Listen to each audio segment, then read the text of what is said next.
was feeling kind of sad about my ticket until I saw that segment. Now I feel a little better.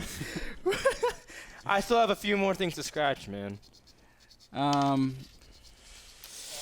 you know, I didn't win anything. I could have won like $15, but my numbers didn't hit. So I was not a winner. Andre, were you a winner? No. Dan, were you a winner? No, I got some really big potential prizes, but I didn't actually get Which should teach you all at home, do not gamble. Except when you bet on matches for tonight. Yeah, that's right. Because that you just get, yeah. All right, so with that, we weren't as lucky, but you guys are lucky because you have great StarCraft games tonight, but also some great games yesterday, Ben. Why don't you break it down for everyone? By the way, I like your hair parted like that. I think it looks really good. I used to part my hair like that. Reminds me of the Red Sea, man. No, I used to part my hair like that when I was younger, and my dad parts his hair like that. Just to let you know. I don't know, guys. First game from last night was a doozy. It was a fun TVT series, Polt versus Alive. Guys, usually when you have Hellions dropped in your main base, it's not a good idea to pull SCVs, Kev. If you do it like Polt, it is a good idea. Look at this micros. Oh, not the SCVs! And then, boom. Just like the Red Sea, Kevin. Those SCVs split. And the Marines easily able to deal with this initial drop, but it ain't over, Kev.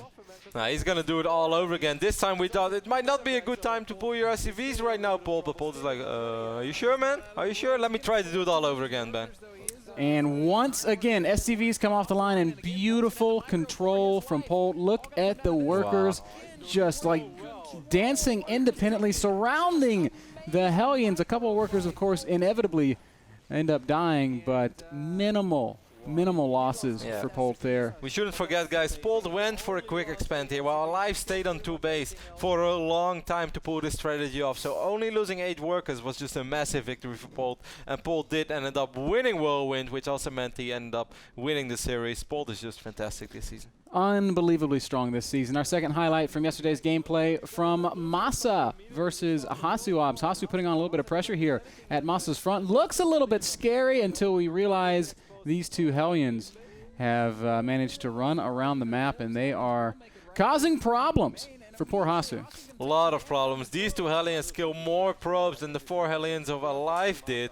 Way more even. Also forcing Hasu for a couple of defensive weapons. This great play by Masa. Bought him the time to stabilize at home and put him in a fantastic position for the rest of the game. Yep. This is, of course, going to set up the big later aggression from Masa, which will ultimately win him the game. We can see right now extra Hellions making it into the natural. And there's some Marauders pushing across the map behind it. This is too much damage. It's actually irrecoverable. Hasuobs is not going to be able to bring himself back from this position, and he will eventually have to tap out.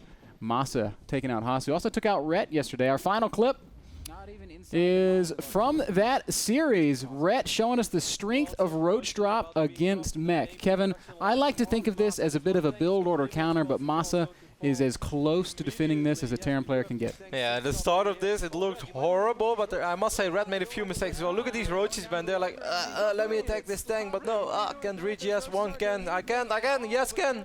But at the end of the day, they just all take a whole lot of damage and didn't really kill a whole lot. While on the other side of the map, we had Blue Flame Hellions being active in multiple bases at once, so Masa made it damn close. Yeah, Masa really tried to pull out all the stops here to bring himself back into a winnable position, but the Roach Drop is just so good against this style of mech, Kev, and unfortunately, Masa was not able to recover from this position. Rhett will make a bunch of mutas eventually and go push on that third base.